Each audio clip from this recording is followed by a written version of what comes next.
All right, got recording. Sorry, I was trying to manage some stuff. There might be some noise coming over the mic. I'm not sure. It should be filtered out, but yeah, it's just been acting weird. Anyhow, the boy who did not fear. It's the next one of this. What number is it going to be? 35. Story 35. So you got a dad, two sons. The eldest is smart, can do anything, all that. Younger is stupid, can't do anything.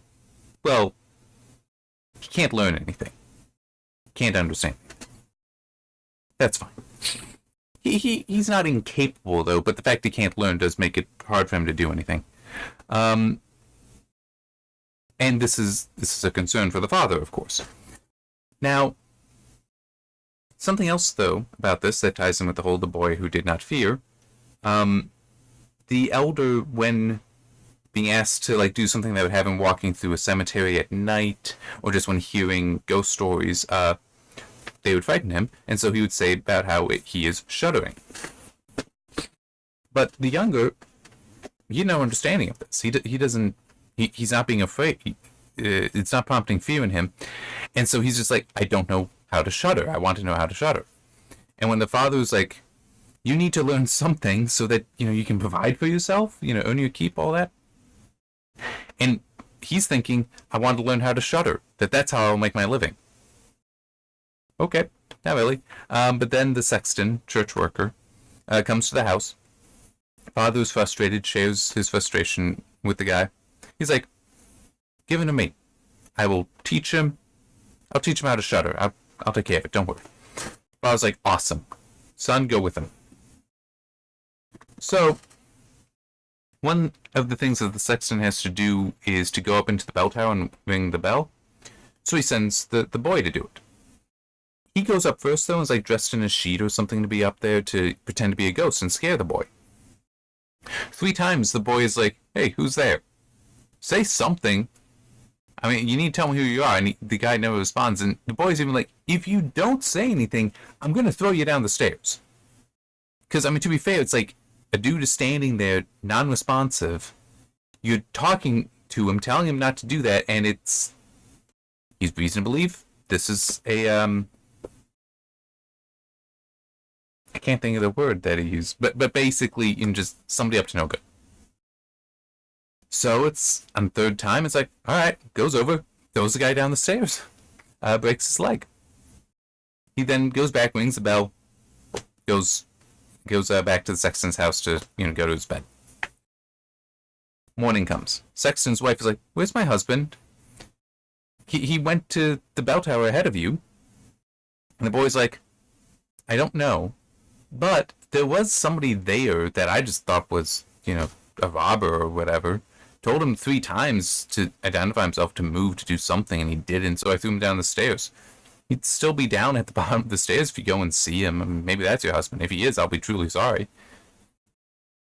So, yeah, that's her husband. He's angry. She's upset. She goes back to the boy's father, tells him that he has to take the boy back, because, no, we can't have this. Look at what he just did to my husband. It's like, husband had it coming. I mean, I'm sorry, he did create that situation. And even, when the boy was approaching, he could have started saying, no.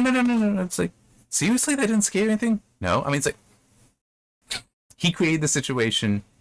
He is ultimately responsible for it in that in that case, in that context.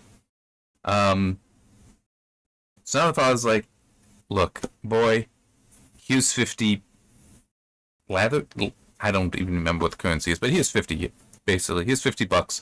Go out into the world, and here's the thing: never tell anyone where you're from, and never say who your father is, because you brought enough shame on me already. Just go. Okay. He goes out, and now encounters another person. There's going to be ultimately 3 times that he tries to learn how to shudder. This time, so the first time was with sex, and the second time is this, where just walking, because he's saying, I want to know how to shudder. I want to know how to shudder. The guy's like, all right, go sit underneath that gallows tree with those 7 men who met the hangman's daughter, meaning the noose. Stay there all night, and you will learn how to shudder. And the boy's like, awesome. if I learn how to shudder, when you come back in the morning, I'll give you my money. Because he thinks that'll be how he makes his money. So he sits down, spend the night, starts a fire.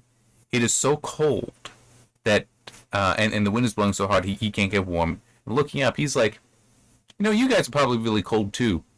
Well, I'll take you down. So he takes down the bodies. He also doesn't realize that they're dead.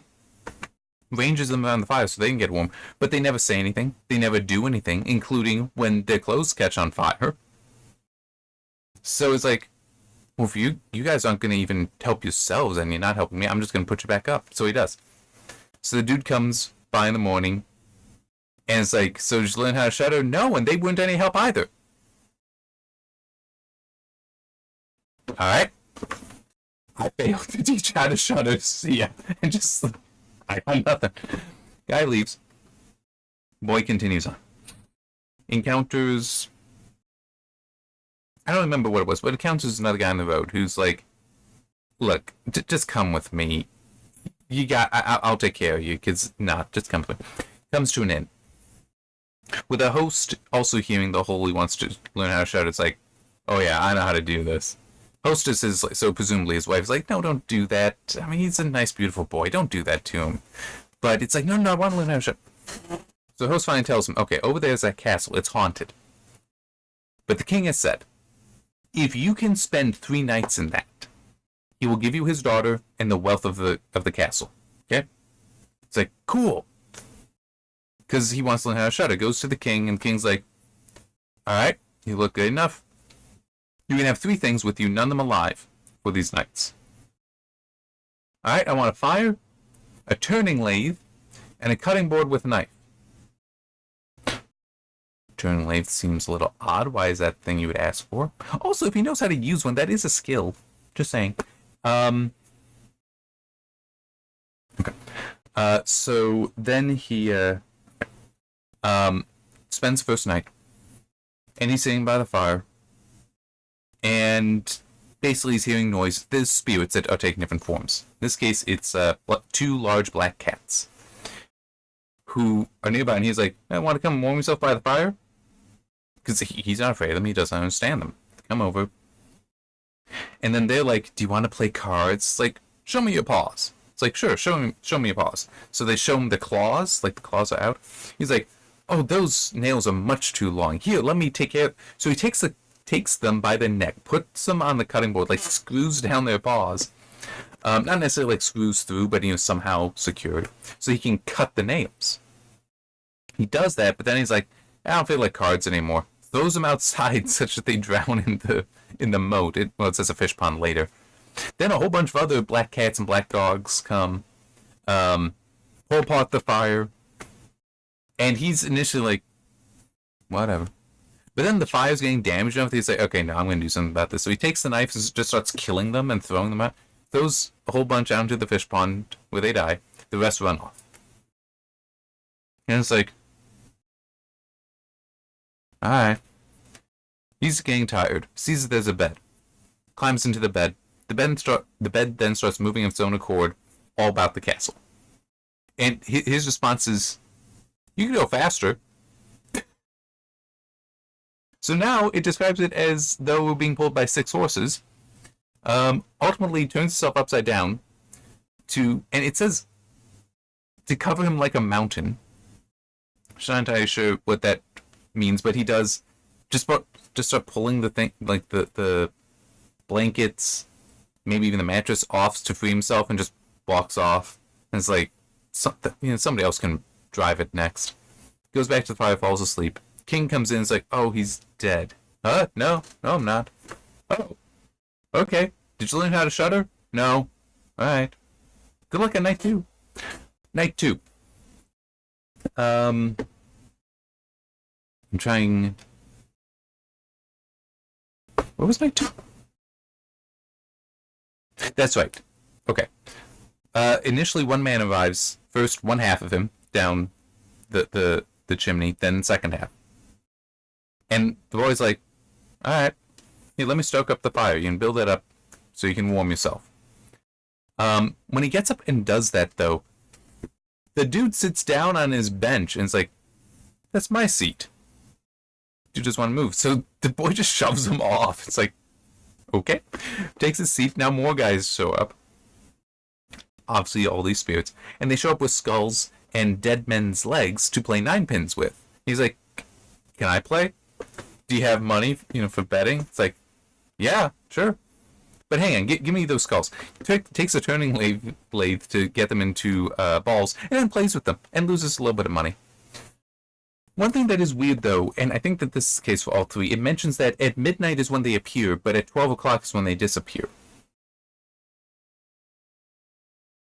Typically, that's the same time, at least today. But it is, it's been a while, but I remember when I read Ben-Hur, something that was pointed out there is essentially that the hour was referring to what quarter day it was. Now, in this case, I'm not suggesting that 12 o'clock isn't midnight, but I just mean that when they say midnight or when they say 12 o'clock, it is possible that they are referring to different times. But it might not be off by, like, the 3 hours or so. 4 hours or so.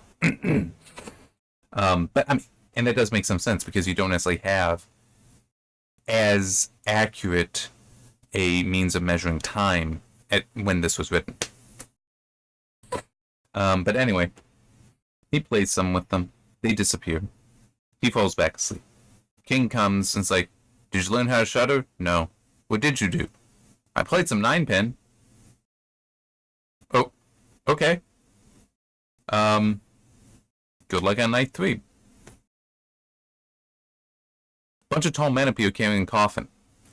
The dude still doesn't understand death.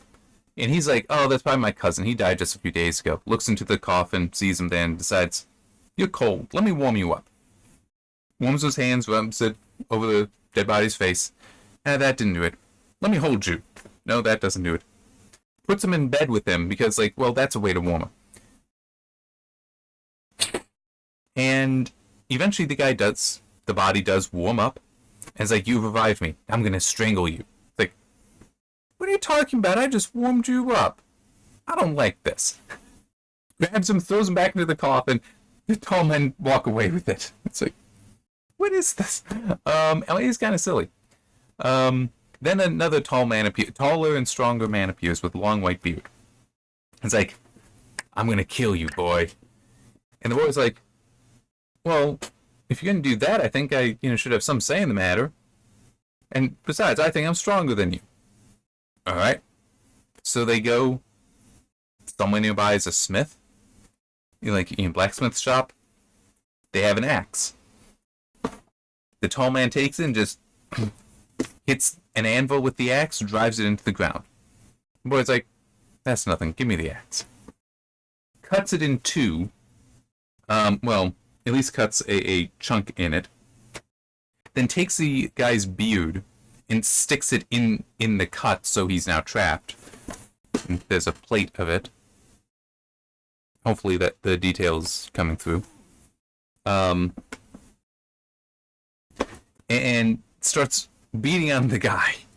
Because, to be fair, it's like, you just said you wanted to kill me, so I'm going to beat you up for it. Alright. Eventually the guy, the spirit, relents. Well, begs for mercy. He stops. And the spirit tells him, okay, you've won. Let me go. If you let me go, there are 3 chests in this location. Give 1 to the poor, 1 to the king, and the 3rd is for you. Alright, and then 12 o'clock comes, spirit disappears. Boy makes his way back to the fire. Sleeps the rest of the time. King comes. And it's like, well, what happened now? And did you learn to shudder? I didn't learn how to shudder. Saw my dead cousin. Then this one guy tried to kill me, but I stopped him. Told me about this treasure, though. So, yeah. Then went back to bed, and the king's like, huh. Well, the curse is lifted, so there's my daughter over there. Have fun. And you will have that wealth. Okay. Does get married. And is still bothered by the whole not knowing how to shudder. Yeah, if I could but shudder. And his wife was so angry about this that she sent a waiting maid. She went out to the stream, which... Oh. Okay, no, it's a waiting maid that does this. I will find a cure for him. He will soon learn what it is to shudder. She went out to the stream which flowed through the garden, and it had a whole bucketful of gudgeons brought to her. We get that is because I'm not familiar with that term. It is painfully little fishes, so that then in the night, the wife was to draw the clothes off him, so that would be the bedclothes, and empty the bucketful of cold water with the gudgeons in it over him, so that the little fishes would sprawl about him. When this was done, he woke up and cried, "Oh, what makes me shudder so? What makes me shudder so, dear wife? Ah, now I know what it is to shudder." I feel like there should be some. Well, there's probably a lot of symbolism that I'm just not recognizing. Like what the apparitions, the three knights were, probably have some meaning. But I have a feeling this is also just a story. I'm not sure if there really is a moral here. I do. It is also funny. It is entertaining. It is amusing, but it's also like, yes, he learned the physical experience of shuddering, but not the same cause as his brother. So, yeah, it does also refer to him, by the way, as the young king. So because he has married the princess, he will ascend to that. Which, I mean, he's not that bright. I mean, at least he is a good man. It does seem like he's just an idiot. And it's also a man not knowing fear would be concerning as a king, as a ruler. I mean, there are times when, well, just trying to think of how best to put it, because fear shouldn't rule you, but you should still consider fear. I mean, I'm just trying to think about some historical examples, but none are immediately coming to mind. Sorry. But you would have, like, for presidents and kings and prime ministers and such, that they cannot show fear. If they were to, that breaks morale. So, yeah, you need to find ways to hide that. Now, that doesn't mean that they are not afraid. No, they most certainly are, but they need the ability to look beyond that, to be beyond that. Yeah. So, I mean, it's not that bad, but it still is, you need your decisions still modified by fear, because fear is born from a desire to survive. But yeah, sometimes you do need to be able to look through that. I mean, really anyone that gets into such a leadership position, because like you might be afraid of having to deal with a bunch of layoffs, for example, having to lay off a bunch of people because your company is struggling. But at the same time, it's like you may see it as well, I don't want to take on this big risk, because even though there could be this great reward, if it fails, then all this fails. And it's like, okay, yeah, but that still weigh that risk and consider, because maybe it is going to be worth it. Because there's also the whole, if you don't do that, if you just continue on as you are, you may then end up just having a slow death as opposed to a rapid one. And actually, in one way, I can see a good justification that you should take on the risk, because even if you end up failing, potentially, that it depends on what the risk is. But the risk was, say, to enter into some new kind of market. Even if your efforts fail, maybe some of the employees would be able to go to who you failed to your competitors. It might actually put them in a better position then. I mean, it's not unreasonable. It's not necessarily easy, but it's not unreasonable. So, yeah. Anyway, what's next? Clever Elsie, which is not a back and forth, just conversation like the Clever Hans. I just want to see, because okay, and Clever Gretel, finally getting that, is also not a back and forth. So cool. Alright. Hey, this one wasn't too long. The story was long. It was entertaining, though. It was amusing.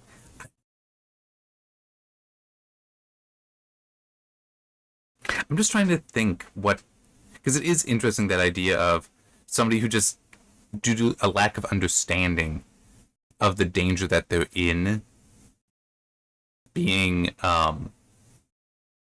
immune to it. And in some ways that is true, but it It is unclear if he was ever actually in danger. The sexton would never have hurt him. The men hung on the gallows tree could not have hurt him. Would the spirits have hurt him besides the fear? We don't know.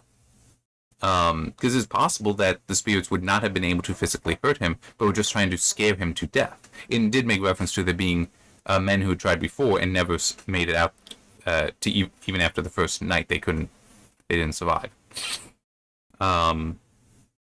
So I mean, yeah, I am kind of wondering if he was ever actually in true danger or not. Because it could also, in a way, that could also be part of what the lesson is here, that